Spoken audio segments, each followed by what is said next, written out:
Hello boys and girls, well here I am as promised with today's story time. We're going to start with Harry Cassowary building a nest for his wife Sassy. Our story is called Harry's Calamity. Let's begin, shall we? There they are. I'll just set my camera straight and then we can begin reading. Okay. Right, I'm ready. Harry discovers the damage he has done after sleeping in a bird's nest fern, and he learns how to care for the fern to make the park a fun place for everyone. He makes new friends along the way who help him build a proper nest for his wife Sassy. By Cal Grant Smith. That's me. Harry's Calamity. Sassy Cassowary squawked as she told Harry Cassowary just what to do. She wanted a nest the size of a bus to hold all of her eggs and have space for the chicks when they were born. She wanted the nest to be warm and soft and to have plenty of room to stretch her long legs. Harry listened closely and set off to build the best nest he knew how. He walked for as long as his spindly legs could carry him, looking for just the right branches, leaves and grasses.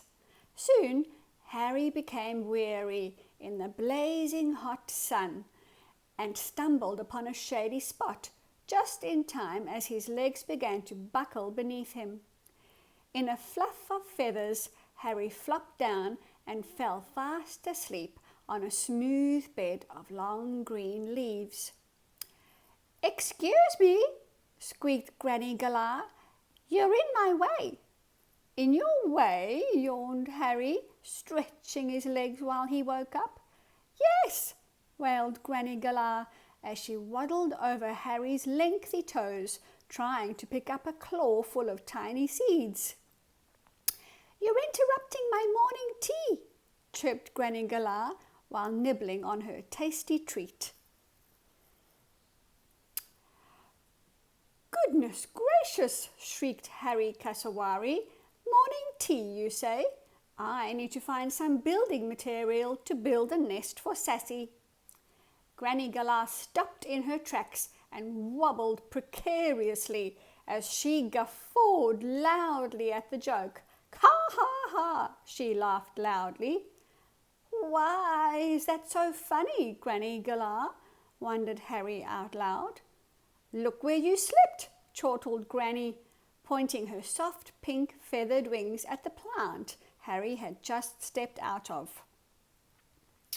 "It's a bird's nest," she added. "No, it's not," retorted Harry. "A bird's nest is made of twigs and leaves and soft bits of fur," he informed her. "No, you silly Galah." "I'm not the silly Galah, you are," pouted Harry. "The bird's nest is, well, at least was, before you shredded it into a lettuce salad, a native Australian plant." "What do you mean?" By now, Harry was so befuddled he started pulling at the leaves to take the bird's nest home for Sassy. "Stop!" hollered Granny Galah. "You can't pull the plant out of the ground. It won't be able to grow any more." "But you said it was a bird's nest," mumbled Harry sadly. "Yes, a native Australian bird's nest plant, not a nest for sleeping in. But it was so comfortable. Sassy would love it for her eggs and our chicks." Harry tried to convince Granny, but she was one tough granny. "Well, it does have beautiful wavy fronds," agreed Granny. "Where?" asked Harry, turning around. "I don't see any friends waving." "Oh my goodness gracious," repeated Granny. "You really are a silly Galah. The leaves of the bird's nest are called wavy fronds, but you can wave to them if you want to be their friend. It will make them happy." "Oh, okay," waved Harry Cassowary shyly. "Only it looks like these fronds have gone limp," continued Harry. "Yes," sighed Granny wearily. "Your nails are too long and sharp for such delicate leaves," she responded. "What can I do to fix them?" Harry really wanted to make the plant better so it could be as healthy as it was before he slept in it. "Well," suggested Granny Galah, "you could give it a little drink of water."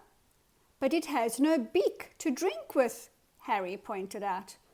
"Oh, my goodness gracious," giggled Granny. Plants don't need a beak to drink with. They have roots that grow down into the ground." But then I'll have to dig a big hole to find the roots, and then the bird's nest might fall out. And you said if I pull it out, it won't grow anymore." Poor Harry was so confused. He sat down on a rock to think of a way to fix the plant he had broken. Now," soothed Granny, "you don't have to dig any holes at all. You're quite right to say the plant will fall out and not grow anymore if you did dig. The way that a plant drinks water is by sucking the water up with its roots, like this. Oh, I've seen children drinking juice like that, but with straws." Harry jumped up and down with excitement. "Oh, no. Nasty things straws are," scolded Granny. "We don't like straws because they blow with the wind into the sea, and all the sea creatures think it's something tasty for them to eat, and that makes them very sick." "Oh dear," sighed Harry. "I still don't know what to do."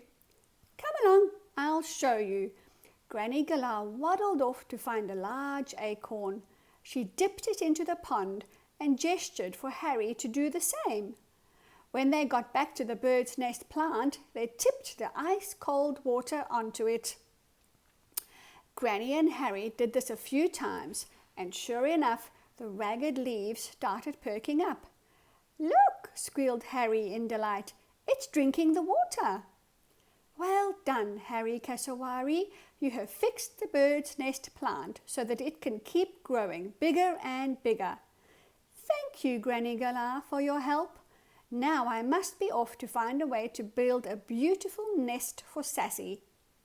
Granny and Harry said goodbye to each other, trotting off in different directions as they each went about their day.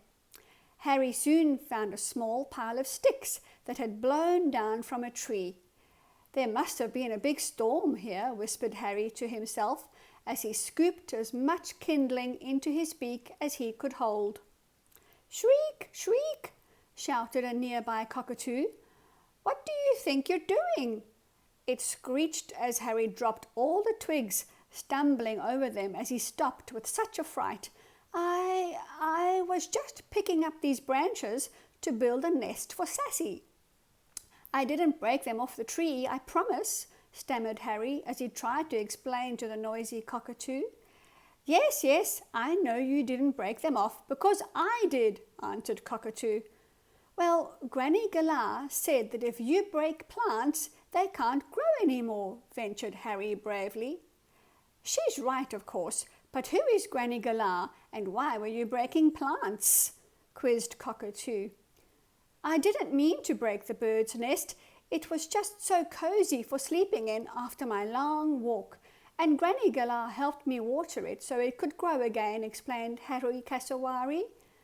"I've no time for this small talk," flustered Cockatoo. "I must be on my way. I have more important things to do."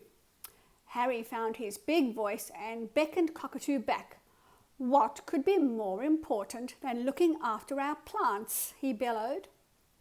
"We need the plants and trees for food and shelter and for the clean air that we breathe," continued Harry, trying desperately to appear friendly and not as cranky as he felt. Who are you exactly?" questioned Cockatoo as he tiptoed back to Harry.